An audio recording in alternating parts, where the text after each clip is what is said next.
It's a couple minutes past 11, and so I'd like to say hello and welcome you all to our second virtual Lupus Health Conference of 2025, presented by the Lupus Foundation of Northern California. We're very excited to welcome each of you to another of our free Lupus Health Conferences. Before we begin, I'd like to thank the Flex Foundation for their generous grant for this year's Health Conference series. We've got two great sessions planned for today, but just a bit of housekeeping. We want to hear your thoughts on this conference, so be sure to complete the survey when the webinar ends. It's really the only way we can hear what you liked and any suggestions of what you'd like to see in the future. So thank you very much. All right. Thank you so much, Tom. And good morning. My name is Shantae Davis Patterson, and I'm a lupus patient and a longtime volunteer with the Lupus Foundation of Northern California. I'm excited to be your session moderator for this morning's session. Right now, I'm going to go over a few things before we begin. If you have a question, you can type it in the Q&A area at any time. You should see that on the bottom part of your Zoom panel there. And then I'll ask them after the presentation. So let's begin. I am pleased to introduce our first keynote speaker, Dr. Sarah Goozeé. Dr. Sarah Goozeé is the Vice President of Care Navigation for Boomerang Healthcare with over 15 years of experience in the medical field treating chronic pain utilizing biopsychosocial approach. Dr. Goozeé works with individuals with chronic pain and illnesses, including fibromyalgia, arthritis, and lupus since 2002. She developed the Lupus Activity Scale, or LAS, a self-report measure that empowers patients and quantifies lupus disease activity. It's one of the first of its kind that is now being widely used to understand the connection of chronic pain and mood. Dr. Goozeé is has been a former board member of the Lupus Foundation of Northern California, and she has presented at various workshops for the LFNC, Lupus LA, and Lupus Research Institute. Right now, I'd like to welcome Dr. Sarah Goozeé. Thank you so much, Shantae. I appreciate the warm welcome, and thank you to everybody at the Lupus Foundation of Northern California for having me back. I'm excited to be here today on World Lupus Day. I dusted off, my favorite purple, and let's go ahead and jump in, shall we? Because I have a lot to cover, and if you've ever seen me present, you know I can talk. So, all right. Let me make sure I'm sharing my screen okay, and we'll start. So today I'm going to talk about calming the chaos, which is managing lupus through the mind-body connection. And, I know oftentimes individuals will hear the term mind-body and kind of be curious about what does that really entail? What does that really look like? And I want to get a little bit more into that today. But of course, we want to make sure that we understand what lupus is. So as most know, it is a chronic autoimmune disease that causes systemic inflammation. And as we know, it doesn't discriminate. It can impact any part of the body, nervous system, cardiovascular, soft tissues, including tendons and muscles. And the symptoms that individuals commonly report, the most frequent, of course, is fatigue and the joint pain. And then we see various rashes, cognitive difficulty, and cognitive or cognition is a $20 word for your thoughts. So how your brain is functioning, people will often report the brain fog or difficulty focusing, or also just your thoughts falling into an anxious or negative pattern and kind of getting stuck there. And then, of course, disease activity having little bouts of increase, or what we call a flare or a pain flare. And there's a lot of triggers that we have learned that can impact lupus disease activity. And we know that specific infections can play a big role in that. Too much sun exposure is a big factor there. Hormonal shifts, and then, of course, stress. something to note, when you think about how the body is functioning, the body likes a bit of a homeostasis. And when something throws it off, it's a bit like a house of cards. And so things that can impact it are anything that the body perceives as stress. And we're going to get a little bit more into that in a minute. We know that lupus predominantly affects 90% of women, 10% men, but we do also know that it's most likely to be active and or initially diagnosed in young adults, even teenagers. And many times it can take years before they get formally diagnosed. So it's not uncommon to see somebody who had symptoms when they were 12 and perhaps they were diagnosed with juvenile rheumatoid arthritis at the time, and it's not until years later that there's more disease activity and they meet the criteria and they get diagnosed. So even the journey to getting the appropriate diagnosis and treatment can be stressful. And your emotional health plays such a big key role in your flare disease activity. And as Shante had shared, I am the author of a lupus disease activity that I wrote, dare I say how many years ago, because that would age me, really long time ago. And one of the things that I found in the research is the biggest predictor, like the biggest thing that's going to cause a lupus flare is actually stress. So what can we do, right? Can we completely eliminate stress? No, but let's see what we can do to kind of help manage it. And so paying attention to that mind-body connection. Your nervous system is made up of your brain and your spinal cord. And it is constantly taking in, processing, interpreting, perceiving information. And it takes not just physical information, right? Like if you're walking and you feel a rock in your shoe, you'll feel that pressure.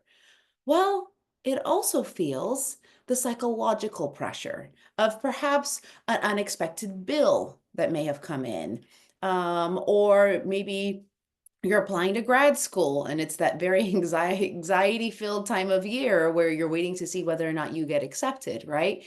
Whether it be psychological, right, stress or pressure, or a physical pressure, your body's going to interpret that. And it can influence how the rest of your nervous system is behaving.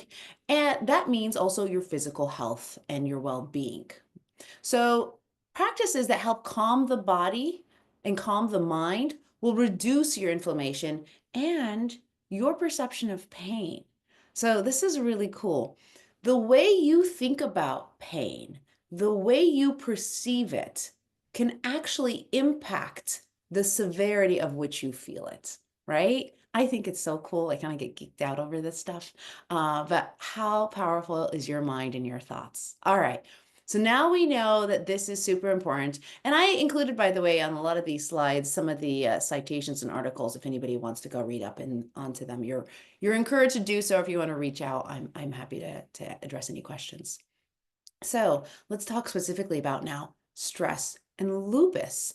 Well, we know that stress is going to trigger certain pro and inflammatory markers that worsen lupus disease activity. And we know that it turns on that sympathetic nervous system. Sympathetic nervous system is your stress response, known as the fight or flight or even freeze.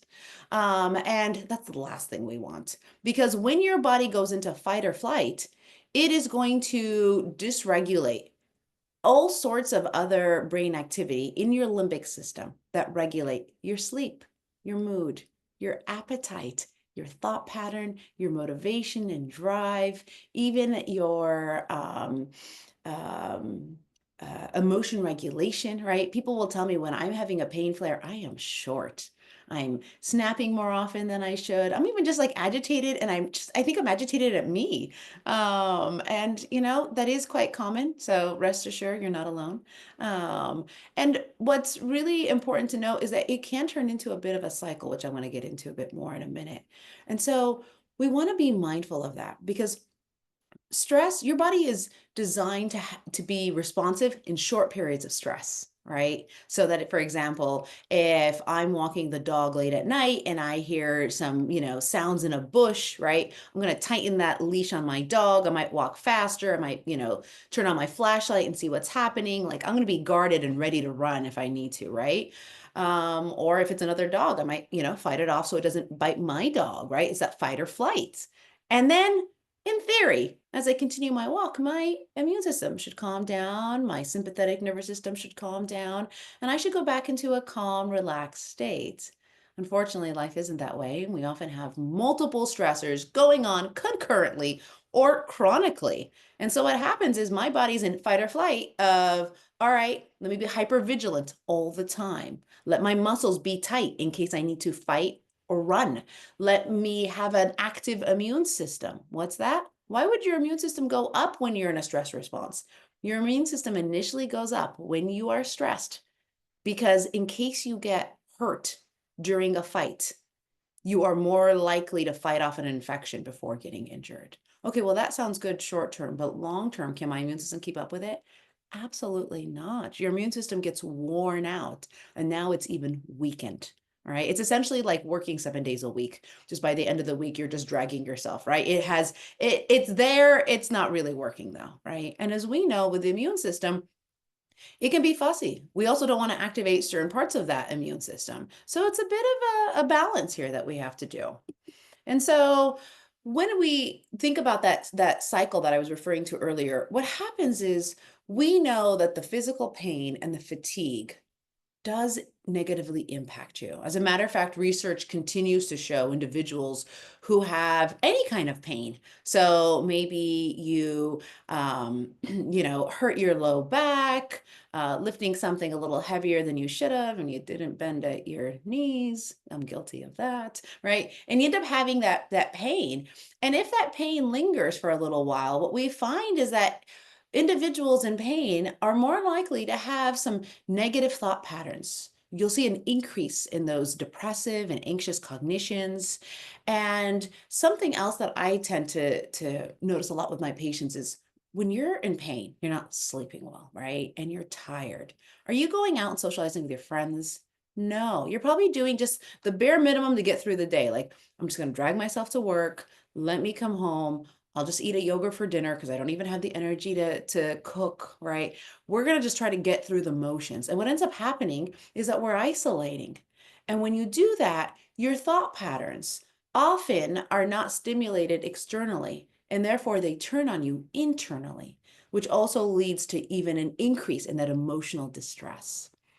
And all that is going to lead to a worsening of your stress symptoms. Because remember, your body's perceiving pressure and stress, whether it be physical or psychological, the same. And so now your body thinks, oh, fight or flight time. Let's go ahead and increase tightening of muscles, which is not helpful for pain, right? And let's go ahead and be hypervigilant, not good for your sleep. And let's activate that immune system. That is lousy for individuals who are living with lupus, let alone for a healthy person who will eventually just be fatigued from that hyperactive immune system. And so you then have this reinforcement of negative thought patterns activating that stress response. And it's a little tricky to break in. But I always think of cycles as, well, if a cycle can be a downward spiral, can't it always be an upward spiral? And that's what we're going to talk about. Let's find ways to break the cycle so that you're able to manage the physical and the mental and the emotional symptoms. And because it's a cycle, you can really, approach that from any angle. And so let's talk about how we can calm the nervous system. So your nervous system has an autonomic portion that is the parasympathetic and your sympathetic. And if you recall, I said sympathetic is your fight or flight. All right. We don't want to be there too often. We want the alternative, which is your parasympathetic. And your parasympathetic is the one that is calm and a state of homeostasis, and it's relaxed, and you're still, right, aware of your surroundings. It's not that you're not hypervigilant. You're just at a healthy level of, awareness and responses, and your blood pressure is typically pretty good, and your immune system is mostly behaving itself. And that's what we want to do. We want to activate the parasympathetic system. And so research repeatedly shows time and time again, one of the fastest ways to activate your parasympathetic nervous system is by taking deep breaths.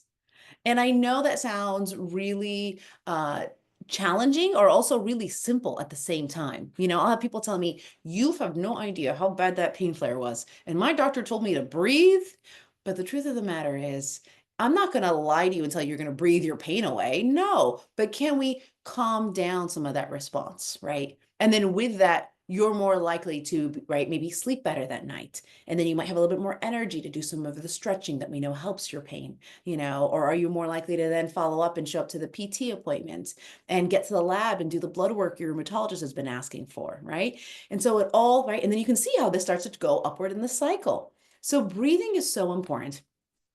In your brain, within seconds of taking deep abdominal breaths, we can see physical responses, right? And I'm sure you've noticed this too. If you've ever done like, you know, a meditation, maybe you've gone to yoga, right? Or perhaps, you know, I know a lot of like school systems now, even colleges, sometimes we'll start a class or end a class with like meditation, mindfulness, which I love. I think it's great that we're also teaching it to young kids. And so that being said, taking deep abdominal breaths, trying to slow down the racing mind. And that's where grounding comes into. Grounding is being present in this moment, right? Not letting your mind run around and race. Like, nope, bring me back to here. I am right here sitting on this chair, right? Noticing the senses around you and getting yourself out of your own thoughts. And what we find is your respiration rate goes down, but it also is deeper. The amount of oxygen you get in your bloodstream goes up, which is great because when we're stressed out, we're pretty tight. That includes our chest muscles. And so you're not getting all the good oxygen you should be getting, which, side note, changes the pH of your blood and makes you more sensitive to pain. So let's not do that, okay? But what I do really encourage is those really good deep breaths, all right? And what you'll find is also your heart rate goes down. Little trick. Actually, I'll share a story. Recently, it actually was this week. They were taking, I had a doctor's appointment and they were taking my blood pressure and it was like a smidge high. And I looked at the medical assistant and I laughed and I said, no, do that again. And she was like, what? And I was like, I actually typically have pretty low blood pressure. Can you please do that again? I told her I was running late to the appointment and I ran up 3 flights of stairs. I'm a little out of shape, but I know that's not my blood pressure. And so I had her take it again. And sure enough, I just did a couple deep breaths while she was taking my blood pressure. And sure enough, I brought it right down. And she looks at me, she goes, impressive. And I'm like, thanks. She doesn't know what I do for a living, but I was pretty pleased with myself. So that being said, okay, you might notice that. And I love that because that's one of the best ways to get like biofeedback or confirmation of the mind-body connection. You can do something that will change physical things about your body within seconds. It's pretty powerful. So doing some deep breathing, relaxation, right? Meditations, we know you're going to see a change in your respiration rate, in your in your heart rate. Also, they even do biofeedback where they have sensors on individuals' bodies and they see how tight their muscles are. And it's so cool because if you have or connected to the biofeedback machine and you're doing like deep breathing, we can actually see the muscles soften and relax, right? Which for somebody with chronic pain, that's really empowering because now you learn, hey, I have an override switch. When my back or my shoulder, that one spot right there that likes to get really tight, let me work on my deep breathing and see if I can try to teach my body this new normal. My default setting shouldn't be in that sympathetic nervous system, but let me see if I can calm down and relax. And then, of course, other systems of the body are going to follow suit, right? And that includes things like your digestion, your immune system, all sorts of things. Because when we're stressed, right, we often feel it in our gut. And that's the last thing we want. We're learning more and more about gut health, and it's so important that our body be able to digest our food adequately, right? Some people, when they're really stressed, will tell me that they vomit, right? Things like that. And I'm like, okay, well, that's not good. Or acid reflux. Absolutely not. And so it can impact your entire nervous system. And so it's so important to learn how you can calm your body. So let's get to the good stuff. All right. What are some other mind body tools that really work? Because I want you to walk away with some tangible items today, all right, that you can apply. One of them is box breathing. I don't know if anybody's ever heard of box breathing. It's very popular. It's all the rage. Even my little guy, many of you know I have young twin boys. One of them does speech therapy, is a little bit of a speech delay. And one of the things that happens is he struggles, has a little bit of a speech impediment if he tries to talk too fast. And I have no idea where he got that from. It's not like I do. But anyways, so they taught him, take a deep breath. And his speech is so much better and it's easier for him. And we actually do that too with like children who stutter. And so it was nice when he came home and he's like, Mom, I learned box breathing. And I'm like, no way. Which was really nice for me to hear that. Oh, good, we're teaching it to kids, because the more you do something, the more effective it's going to be and the better you're going to be at it. And it's going to become second nature. And what box breathing is essentially like, some people will have like, even like you can watch YouTubes where they have like a video of a box. And what you're doing is you're breathing for counts of, I've seen it for counts of 5 or for counts of 6, each side being 5 seconds long. I'll tell you, depending on, if you're just starting out, it might be you start with 4 seconds and then you build your way up to like 6, 7, or even 8 seconds long. Because what we want is that you breathe in for 4 seconds, you hold it for 4 seconds.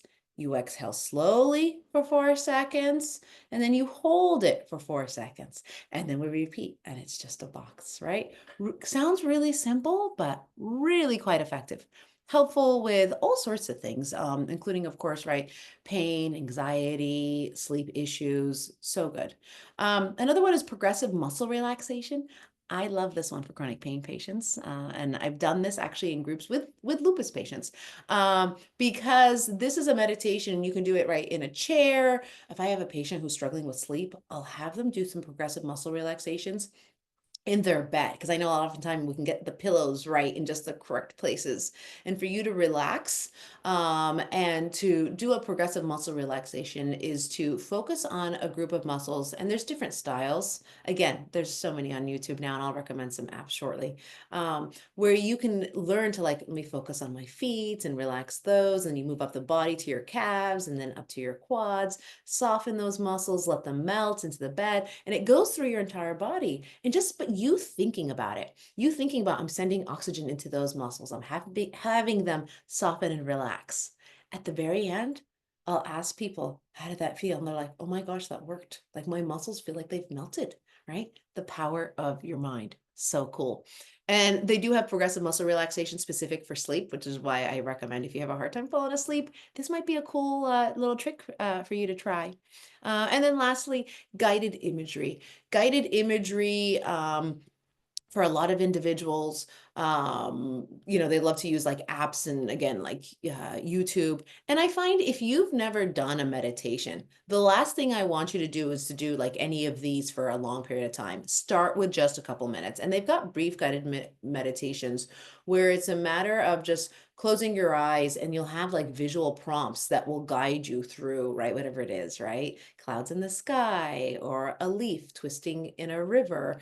And it gives you something kind of neutral to focus on. And what happens is, if your brain isn't thinking about something like negative or stressful, right? It kind of gets out of that default stress reaction, and it starts to kind of calm down, and everything will follow: your heart rate, your breathing, your muscles. It's great. My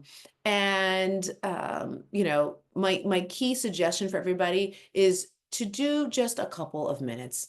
I recall once I had a patient get referred to me from their primary care doctor, and the primary care doctor, I think, had like recommended and given them like a handout about like, managing your stresses, and it said do meditation. So this patient comes in, and I was talking to him about their tools, and it was my intake. I'm like, how's it going? I was like, what about meditation? And his eyes got big. I was like, what happened? And he explains to me, the doctor said do meditation. Well, he thought if some is good, more must be better. He goes and does 30 minutes of meditation. And unfortunately, for somebody who had never done any meditation before, that was really challenging for him. And he had such a bad experience. And so we talk about starting with, right, just 2 to 5 minutes. Oftentimes doing it with guidance can be really helpful. There's a lot of helpful apps and YouTubes and local, right, community and gyms that have various types of yoga and meditation groups. And so I encourage individuals to check those out. The other thing too is, with 2 to 5 minutes, makes it reasonable for you to kind of slip it into your schedule, right? If it's a matter of, oh, I'm going to do an hour every day, and you already have a packed schedule, I don't want it to be something stressful. That's kind of counterintuitive. So I always encourage individuals, start with small amounts, and then always try to anchor it to another activity that you do. I also want to talk a little bit about the vagus nerve.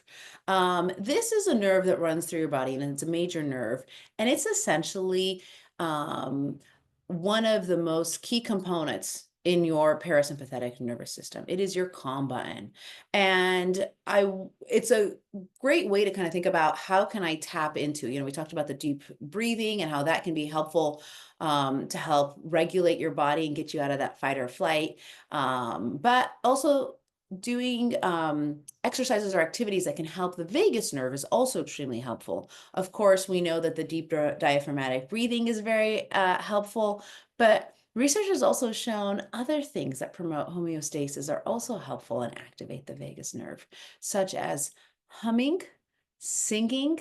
I actually read a study too about doing a mindful activity, such as like painting by numbers, crocheting, even doing like Sudoku. It takes your mind out of, again, the racing thought pattern, and it brings you to something that's kind of like repetitive and in the present moment. There was a study about doing MRIs and like EEGs on brain activity, and they were surprised to see someone who just kind of like got into a pattern of cross stitch or something, right? Or like woodworking, their brain would follow into this alpha state, which is the meditative state. So it's pretty cool. So for some individuals, they'll tell me, oh, I do feel relaxed when I'm in the shop and I'm working on some woodworking, or I do my crocheting, and I'll realize, I'm like, oh, they don't even realize what they're doing. They're activating their vagus nerve and their parasympathetic nervous system. Another item is cold exposure. So for a lot of individuals that are very stressed and or experiencing anxiety attacks, heat and sweating oftentimes can be part of the symptoms they experience, as well as a trigger where their body perceives it as, oh my gosh, I'm about to have a panic attack. I feel so hot and sweaty, even though nobody else is hot and sweaty, right? And what they have found that actually applying like an ice pack, I've had some patients do it like on their chest, on the back of their neck, can be really calming. I am mindful of this because I know for some patients, cold exposure to some muscles can make them tight and tense, and some patients don't like that. So I just want to remind you, this is your toolbox. You get to pick which tools are really sharp, which ones are a little rusty, which ones you don't use too often, but it's okay to try them and see what really works for you. And then, of course, social connection. Social connection is so important to have that social support, to know that you're not in it alone, reaching out to family and friends, and organizations such as the Lupus Foundation. So let's talk a little bit more about the power of your thought, your cognitions. We know that they're going to impact the way that your body physically feels. We talked about how, depending on what kind of thought you're going to have, you'll notice a difference. And sometimes immediately, and sometimes you don't notice it at all because it's so subtle, right? You might realize while you're at work, I've got some deadlines, or maybe you're a student and you've got, finals coming up. And what ends up happening is that these negative thoughts of, how am I going to make this deadline? I've got so much to do. I still need to take care of the kids. What about this doctor's appointments? I keep forgetting to call them back. Those negative thoughts are going to have a negative impact on your body, and it's going to impact your pain, your fatigue, and your immune function. And so what we want to do is not to just eliminate. I'm not going to tell you, oh, don't worry about it, right? It's okay if you miss that deadline and get fired from your job. No, right? I get it. These things have to get done. Oh, don't worry about feeding the kids. You kind of got to feed them, right? They'll let you know when they're hungry. And so what I would encourage you to do instead is to reframe it. I call it positive reframe. And that's when you have a negative thought. Let's see if I can neutralize it a little bit. So instead of saying things like, oh my gosh, how am I supposed to get all this done by tomorrow? Change it to one moment at a time. Let me organize my tasks by priority today, right? Am I, going to defrost something out of the freezer for dinner tonight? So be it. That's okay. I'll just cut up some fresh fruit on the side, right? For the deadline for my supervisor, let me prioritize that above any other tasks for the rest of my workday, right? For the rheumatologist, maybe I'll call them on my lunch break and I'll see if I can schedule the appointment for next week, right? You break it down a little bit and see what I did there. I didn't get rid of anything. I just kind of neutralized it. I'm not going to give it more power than that deserves, because when you give your thoughts more power, they're controlling you. Not the other way around. But the truth of the matter is you can. You don't have to believe everything that you think. Go ahead and question it, right? Is it really the end of the world if I missed a deadline? No, right? And so that being said, we want to try to neutralize a thought. And I'm not telling you to replace it with positive thoughts or happy thoughts because, well, that would be great if I realistically could do that and the world was filled with glitter-filled unicorns. It's not, right? Some things are crummy. Some things are really stressful. And it's tough. It's really tough sometimes. And you're going to have some moments and some flares. And so I encourage you to try to neutralize that. It's okay to feel the feels, right? You're going through a really tough time. You've had a major loss in your life. Excuse me. Whatever the case may be, it's okay to have those emotions, but also don't lose sight of the other things that are good in life or that are neutral. Okay. So I just encourage you to challenge your thoughts a little bit. And one of the most effective ways to do that is CBT, or cognitive behavioral therapy. So as you all know, I'm a psychologist. CBT is a type of psychotherapy. It's one of the most effective when it comes to treating depression, anxiety, and chronic pain. What a coincidence. It happens to be all three of those things. And so CBT is where you learn how to kind of challenge your thoughts. And so if what I've said here resonates with you, it might be worth looking into finding a therapist, connecting with them. There are some good like CBT workbooks, things like that. But honestly, starting with a therapist and just kind of seeing, with their guidance, what you might need might be really helpful. And the other thing I want to point out is, sometimes when individuals are really struggling, and there's a lot of techniques of ways to challenge your thought and noticing your thoughts. I always say, your self-talk has to be realistic, right? It has to be kind and it has to empower you, right? Because you wouldn't talk to anybody else the same way, right? That we often criticize ourselves. And that being said, when you're talking negatively to yourself, you're going to feel pretty crummy. And your body is paying attention to your thoughts. And your body is taking notes. And so if it hears a lot of negative self-talk and negative emotions, it's going to show up in your shoulders, in your necks, muscle tension, stomach upset, right? Heart racing. And so emotions are felt in the body and they can often manifest and they can accumulate, right? Um, Oftentimes I'll have patients who will be going through, repetitive like stressors, right? And they don't realize how bad it is until perhaps they come to meet me and we're doing an intake and they'll tell me, oh, I've got horrible sleep. I've got insomnia. And I'll start going through the intake. I'll be like, what's going on at home? Tell me about your family dynamic. Tell me about work. Are you going to school? Any major financial stressors? And as I'm hearing this, they're marking the box like a little stress here, a little stress there, limited support. And it's just adding up. And I'll be like, that's a lot on your plate. And they're like, is it really? I don't feel like it's, I'm like, it's a lot of little bits, but they add up to a large amount, right?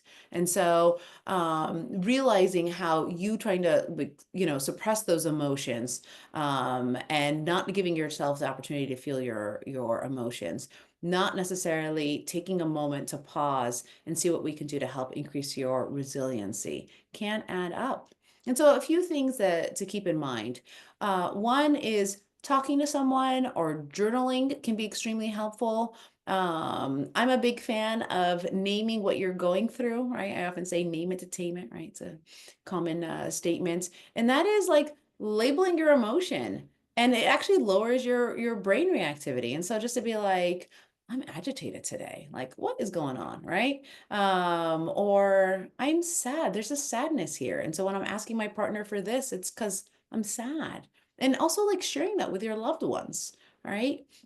And hopefully they're able to hear it and to be supportive. And if not, look at your social circle and find ways to increase your support, right? The Lupus Foundation does a phenomenal job with all of its peer support groups and, physician-led educational webinars, lots of good support out there in the community. But sometimes you do have to do a little bit of digging, right? To find a local one or to make some friends or to reach out to old friends to have that support. But it's so important. And, lastly, I want you to kind of pay attention to your emotions.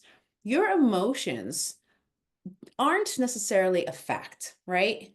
they're not, not a fact, they're not permanent. That's what I meant. They're not permanent. Your emotions kind of sway through the day. You know, we joke in my family that we have a hanger gene, right?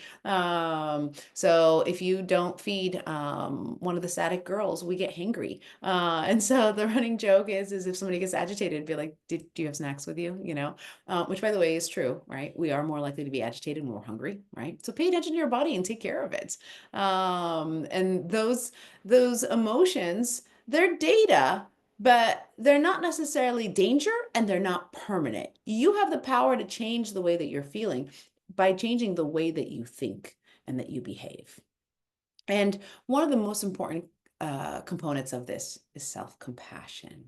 And so oftentimes we have a voice in our head and it's a running dialogue that goes on all the time.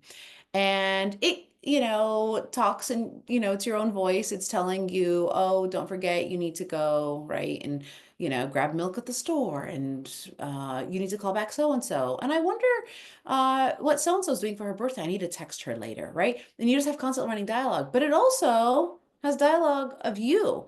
How are you doing, right? Be like, oh my gosh, I can't believe I spilled coffee. I'm such an idiot, right? Really? I just called myself an idiot for spilling coffee, right?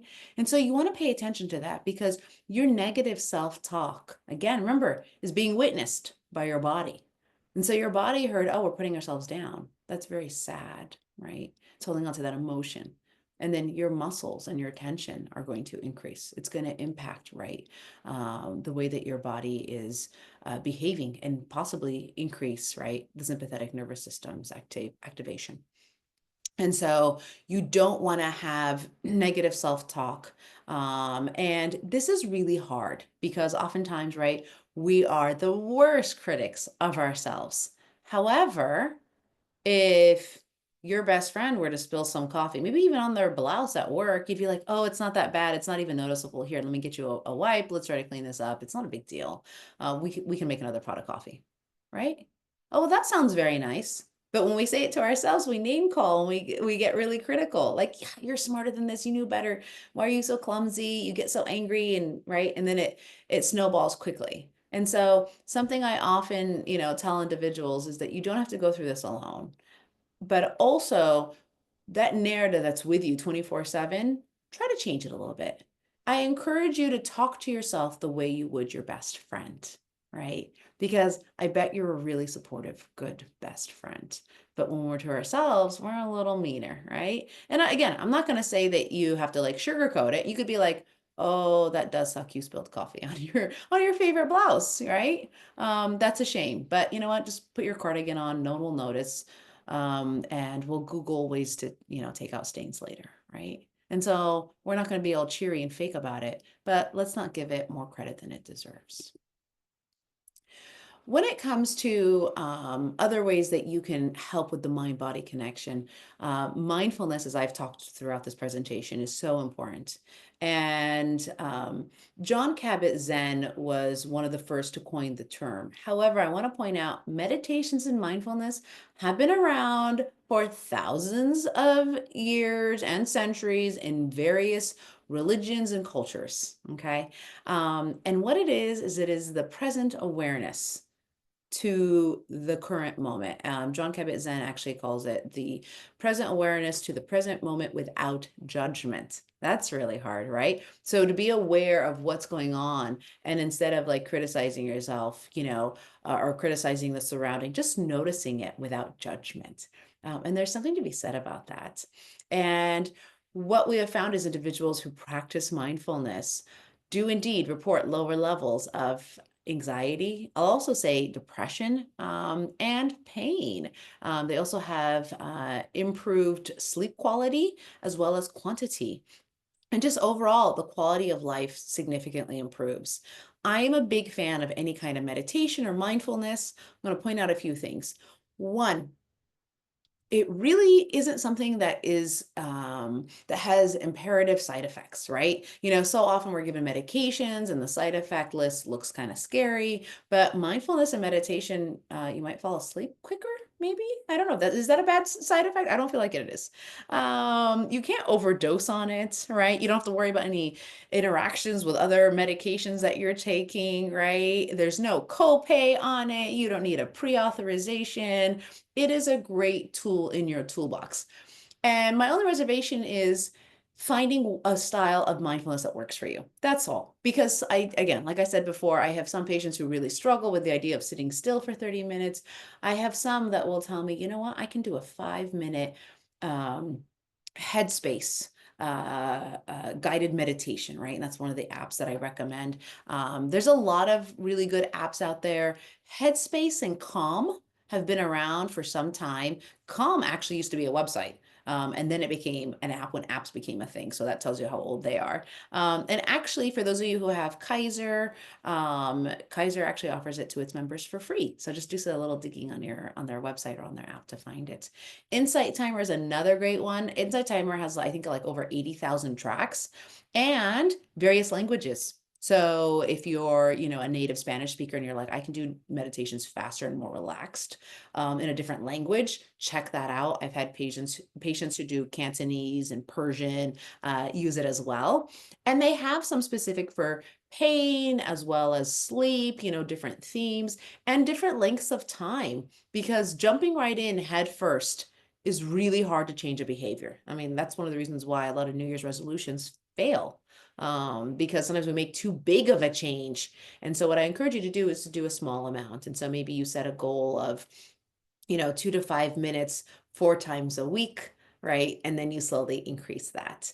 The other thing too is just even a simple breath work that you can do throughout the day can still be so beneficial. And so I often tell my patients, you can be mindful in every movement when you're chopping your vegetables, taking deep breaths, paying attention to the zucchini and obviously where your fingers are, right? And when you sit in traffic at a red light, right, instead of holding the steering wheel up here, you can hold it down here for a moment, take some deep breaths until the light turns green. Lots of ways to incorporate it throughout your day. When you're washing your hands, notice the smell of the soap.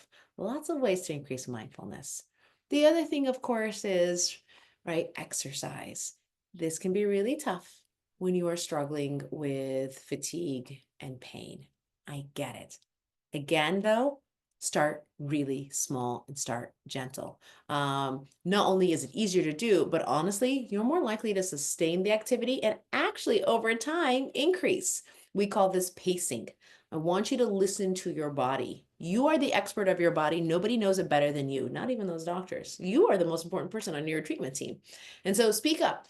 Let them know what works, what doesn't work. Maybe they recommend physical therapy. You go and 3 out of the 4 exercises, cause some pain or discomfort. Let the physical therapist know and they'll tell you, oh, that discomfort, where are you feeling it right here? Oh yeah, that's some muscle soreness. Let's do instead 2 sets of 12 instead of 3 sets of 12, right? And they'll slowly work with you and help you progress.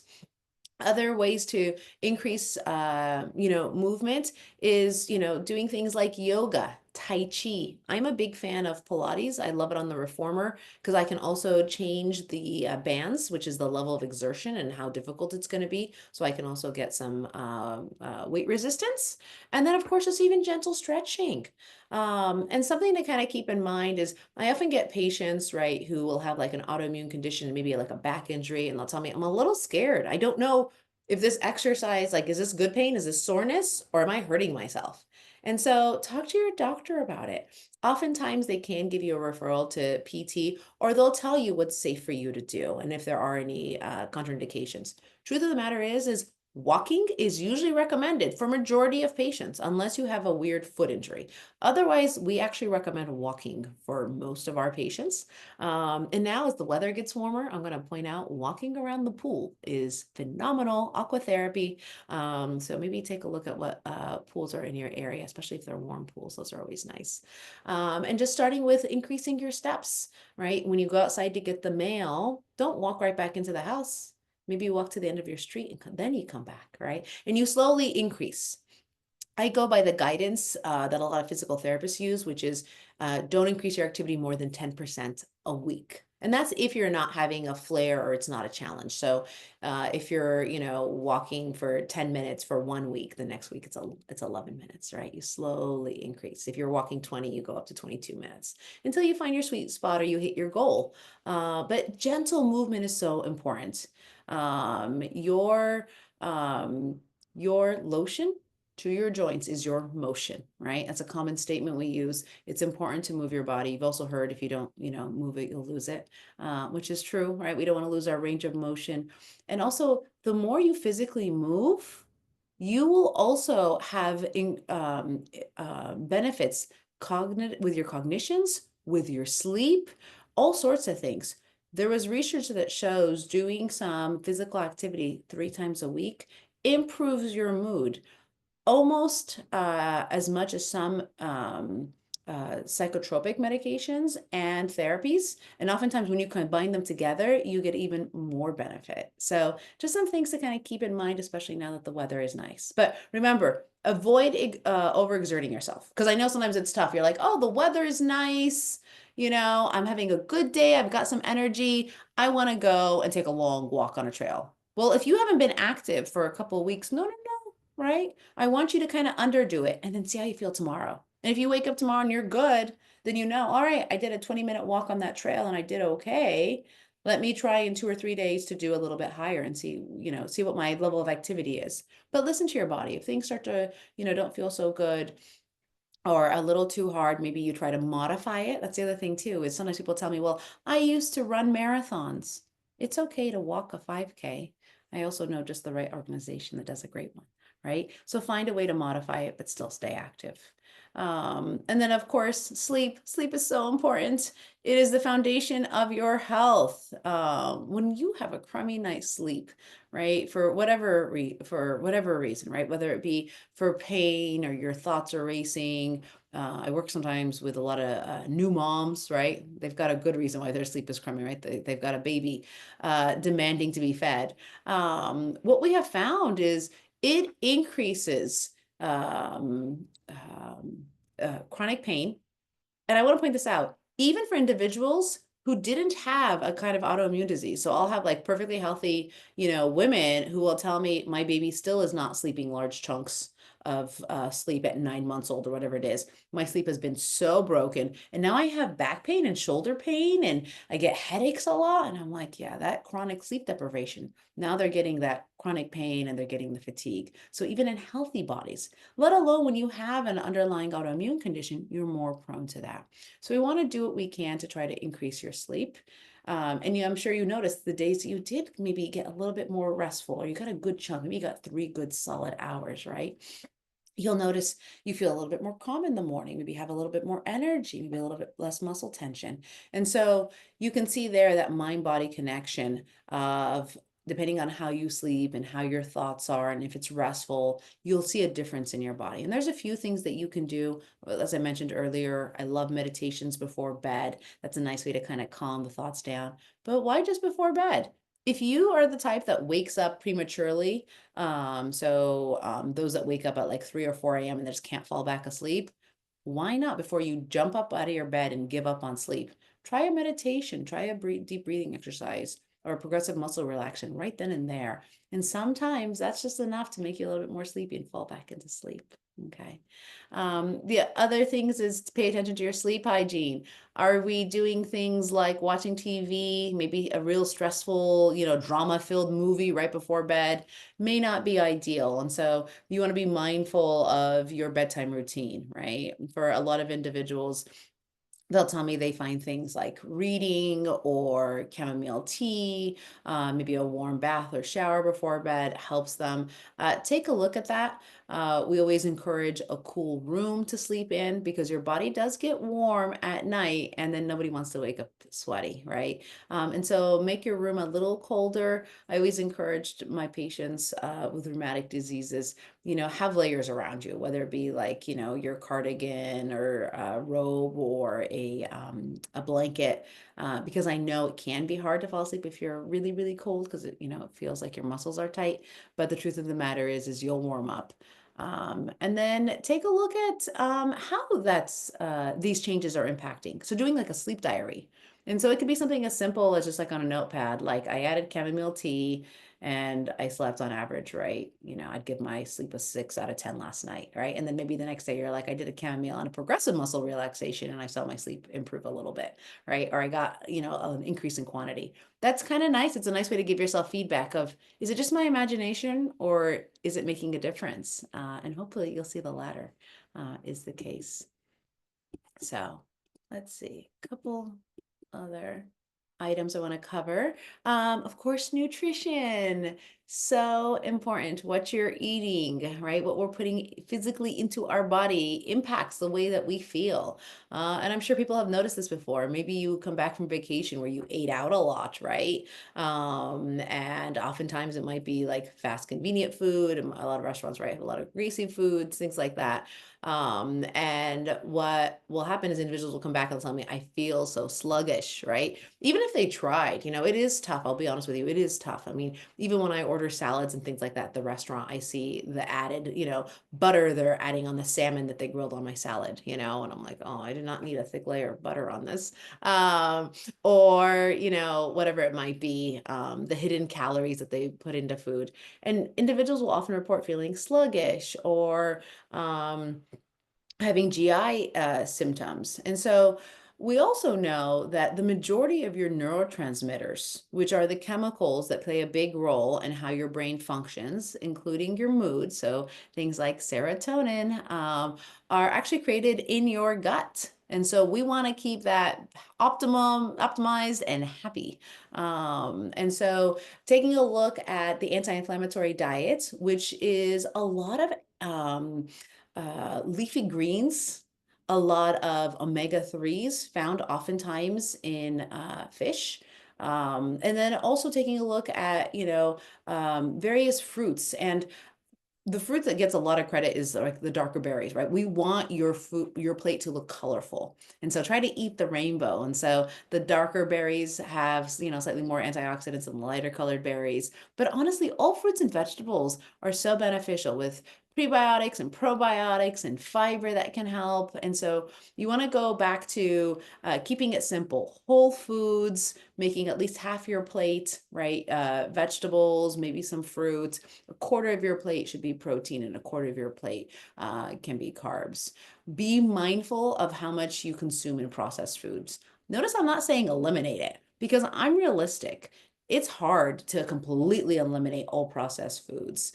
And, everybody has a vice. And if yours is French fries once in a while, I am not going to judge you, right? I'm practicing that non-judgmental thought. But what I do encourage is, did we, later on have, a salad or a veggie stir fry with maybe some seaweed salad on the side, right? It's all about balance and key. And so avoiding things like too much sugar, and it's really processed sugar that really is quite the problem. I do occasionally hear patients telling me, oh, I don't eat bananas, I don't eat oranges, I don't eat, start naming certain fruits. And I'm like, you don't eat them at all?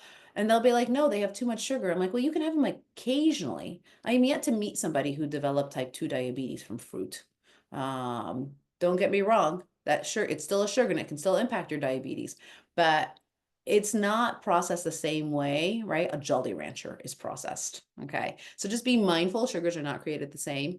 Of course, avoid alcohol. We're learning more and more about the negative impacts of alcohol consumption. So be mindful of that. And then, eat regularly. Try to avoid getting hangry, right? You're also much more likely to make better choices to take care of yourself and your body when you're not hungry and agitated. So those are really important things. Couple other things to keep in mind is build your toolbox. Try some of the things we talked about today. All of you have a toolbox. I've got a toolbox. Actually, I've got my foam roller sitting here next to me. That's part of my toolbox, right? Pick a couple techniques to start, right? And they can be really small. Like maybe this week, you're going to go to the grocery store, grab some blueberries. And then I'm going to encourage you to keep them visually available in your fridge. Do not hide them in the crisper, okay? Don't put the leftover chocolate cake in front of you and the fruit in the drawer. Make it visible, make it easier to grab. You're much more likely to eat it. And maybe you try some meditations, you download an app today, right? And you take a look and find where there's a yoga class nearby, right? And then habit stacking or anchoring. I call it anchoring a lot. It's also called habit stacking. Connect it to something you already do. You already get the mail every day. Fantastic. That means you put on your shoes and you got out of the house. Good. Walk to the end of the street before you grab the mail, right? And so that's a way to habit stack, right? Or anchor it to another habit that you do, right? So have your cup of water next to the coffee machine. You're more likely to drink a cup of water before your first cup of coffee in the morning, right? And then keep your expectations realistic. You've got a lot going on, right? And oftentimes struggling with like chronic pain and fatigue, you're struggling just to get the bare minimum. And so small, reasonable, and realistic goals is going to be what gets you there. And they still count, right? And so one moment at a time, one task at a time. And don't worry if it wasn't done perfectly. What's that? You tried your first guided meditation and you fell asleep. That's all right. Your poor body probably needed it, right?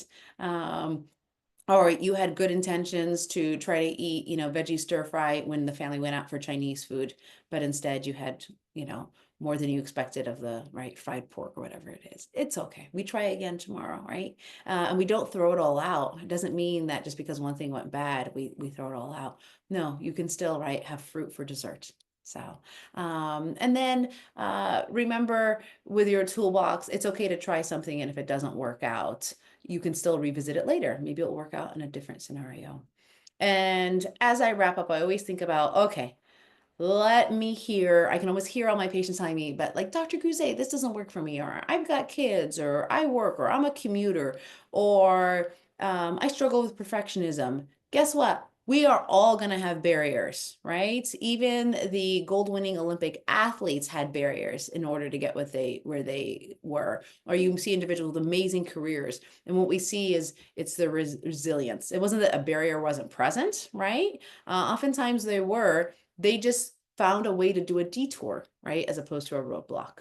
And so be mindful of your thoughts, because that is going to be the number one predictor of your resiliency. And so things like, I don't have time. You don't have time to meditate, but you wash your hands, right? Okay. I imagine we wash our hands at least, I don't know, I'd say the average person probably washes their hands 5 to 15 times. I'm a mom who cooks, so I'll say 30 for me. Every time you wash your hands, just notice the sensation of the water, smell the soap, and take a deep breath. I'm practicing breath work. I'm practicing mindfulness, right? And I will probably be calmer throughout the day if I do that, and less pain. Things like, it's not working. It's all right. Give it an opportunity to work. It might be so small and so subtle. Remember how I talked about it can be a downward spiral, but it can also be an upward spiral. So keep it going, right? It might take a little bit of time before it gains some momentum that you notice.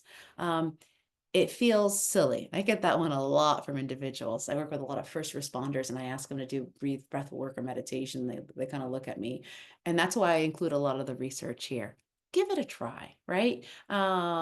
Take your blood pressure. A lot of us have gauges at home. Take your blood pressure before and then after.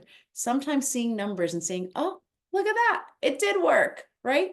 This science-based stuff actually works, right? And then do it consistently, and you'll notice the way that you're feeling also changes, and you're activating that parasympathetic nervous system. You can track your progress. Journaling is great. I know a lot of people will tell me they don't have the time, or journaling also can be hard if you don't like to write. You can always do it digitally. You can dictate it. I'm a big fan of bullet point journals, which is what it sounds like. And then lastly, it's okay to try different tools on different days, right? See what works for you. And so, lastly, in closing, I just want to remind you that, through life, you're always going to be, tossed different curves and obstacles and barriers, and to just practice that resilience and that mindfulness using the tools that you have. And Jon Kabat-Zinn says it best when he says, you can't stop the waves, but you can learn to surf. So thank you everyone for having me today. I really appreciate it. And if you are interested in any of this content, you're welcome to follow me. I have an Instagram page now. I often get asked like where people can reach out and ask questions. So I have that now as well. So thank you. So thank you so much for your presentation. Excuse me, for your presentation, Dr. Goozeé. Now we are at the Q&A period here. I don't see any questions in the Q&A box. It's not too late to ask any questions. So if you have any questions, there's a little box at the bottom of your Zoom panel that says Q&A, and you can just type a question in there if you have one. In the meantime, I have a question for you. Sure. And thank you so much for your presentation. It was so helpful. I really am a fan of just everything you presented. I've had lupus myself for over 30 years, and only in the past couple of years have I found CBT, cognitive behavioral therapy, and started trying all the breathing techniques and all of those things. And yeah, initially it was, this is not working. It feels silly. What is this? But you just have to stick with it and keep going because it really does make a difference. Just for those of you who are listening, it's hard, but just give it a go. So my question is, for those folks who may not have insurance, do you know of any resources that folks can go to find therapy, to find help for that? Fantastic question. And yes, thank you for asking that. So I will tell you nationwide, and especially in California, there is a shortage of therapists, which is obviously makes it very challenging to find a therapist. But it also goes to show that as a society, we're utilizing and seeing the value of therapy even more, which is fantastic. Yeah. Now, if we can get more to enter the field, that'd be good too. So how do you find a therapist? There's a few ways. One is Psychology Today. That's a website. It's the most commonly used therapist finder. And the reason I use that, I recommend that, is some of our patients, right, have Medicare and or Medi-Cal. So you can see what therapist is actually accepting those. So check out Psychology Today. And you can go in there and some people have like real preferences. I often get a lot of women who will have like women's health issues and they're like, I prefer a female therapist. I'm like, I get it, and they'll select that. You can pick somebody who specializes in CBT. And so that's one avenue. And then if you don't have Medicare or Medi-Cal, oftentimes a lot of therapists will have sliding scales. And so connecting with some therapists and seeing what is their cash pay rate. And sometimes they'll be as low as, like, I know some agencies that are as low as $15 a session, right? Wow. Which, yeah, like at this point in time, I don't know if I can get my kids a Happy Meal for that much, right? It's so, it's reasonable, right? Yeah. And then lastly, of course, check out the community resources. So my favorite one is 211. You can call from anywhere in the state of California, and it connects you to 77,000 nonprofits. And the nonprofits range from food shelters to, food banks, women's shelters, even paralegal advice. And they do have health. So, I get patients sometimes who are looking for dental because maybe they don't have dental insurance, or even if, they're finished with their therapy with me that's been authorized, they want to continue therapy, or they have a family member who needs additional therapy. If you call 211, and the person in the county has to call it. So like if you're calling for your mom and she lives in Orange County, she has to call Orange County because they'll connect her to an operator. Right. Okay. And then you let them know what you're looking for, and they'll even help you connect with therapists that do like various languages.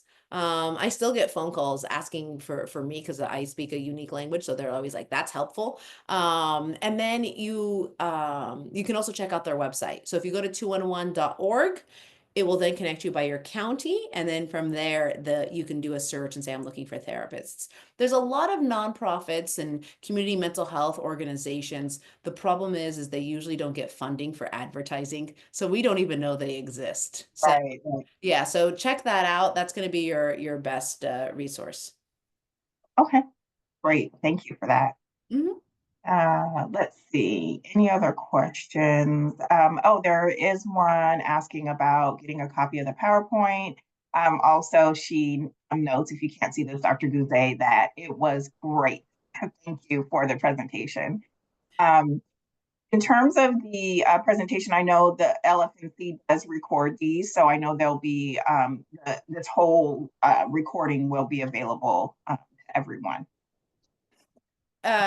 Yeah, which is fantastic, and right, it will live in the LFNC's website. But in the event that this individual wants a copy of the entire PowerPoint, because it does have some citations and a couple app recommendations, and I think sometimes it's helpful to see that.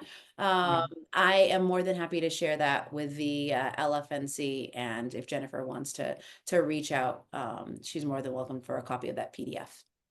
Awesome. No, that's great. I would love a copy too. Yeah. So that's nice.